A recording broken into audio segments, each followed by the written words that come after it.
Ada yang bilang bahwa setelah kita merasa pencapaian kita itu tidak lagi hanya bisa diukur dari kemampuan teknis, tapi bagaimana kita sebenarnya sudah mengabdi kepada masyarakat, dan itulah yang saya rasakan kurang lebih beberapa tahun terakhir. Jadi saya melihat bahwa apakah di hidup ini saya akan terus mengejar excellence atau keunggulan di satu bidang tertentu, misalnya di perbankan atau di ekonomi, atau justru saya mau mengabdikan umur yang saya nggak akan tahu berapa umur saya, gitu ya. Usia memang masih muda, tapi umur kita nggak tahu, untuk mengabdikan apa yang saya punya kalau memang ternyata sudah bisa bermanfaat bagi masyarakat. Dan itu yang menjadi motivasi terbesar saya memutuskan untuk menjadi pemimpin daerah.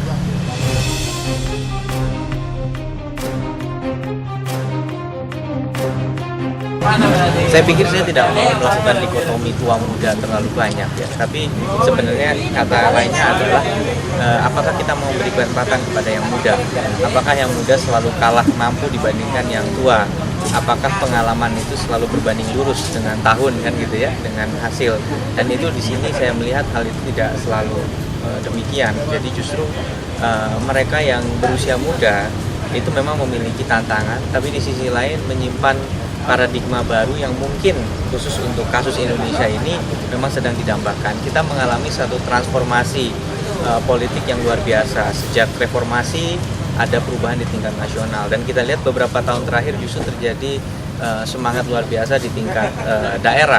Presiden kita sekarang adalah seorang wali kota yang inspiratif, kemudian menjadi gubernur dan langsung menjadi presiden. Dan artinya apa?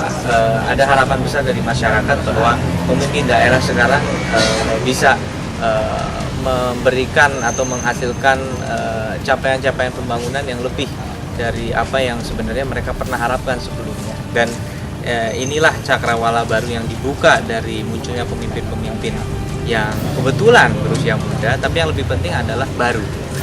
Jadi saya lebih melihat teman-teman yang muda ini adalah pemimpin baru. Jadi mereka yang mungkin membawa darah segar ke dalam dunia politik maupun kepemimpinan daerah di Indonesia.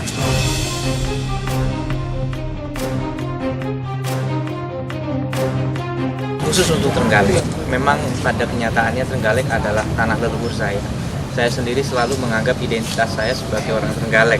Ayah saya lahir besar di sini, kemudian nenek moyang saya juga memang di sini. Tetapi yang lebih penting, saya memilih untuk mengabdi di Trenggalek karena saya ingin atau punya gambaran besar bahwa Indonesia ini harus bisa memajukan daerahnya. Jadi kalau putra-putra terbaik daerah nggak ada yang mau untuk mengabdi di daerah masing-masing, maka kita akan memiliki ketimpangan pembangunan yang terlalu besar antara kota-kota besar, sedangkan selama ini kita selalu bilang Indonesia ini adalah perekonomian yang kokoh. Tapi manakala terjadi krisis global, selalu kita juga pontang-panting. Nah, ini karena ekonomi domestik kita nggak kuat.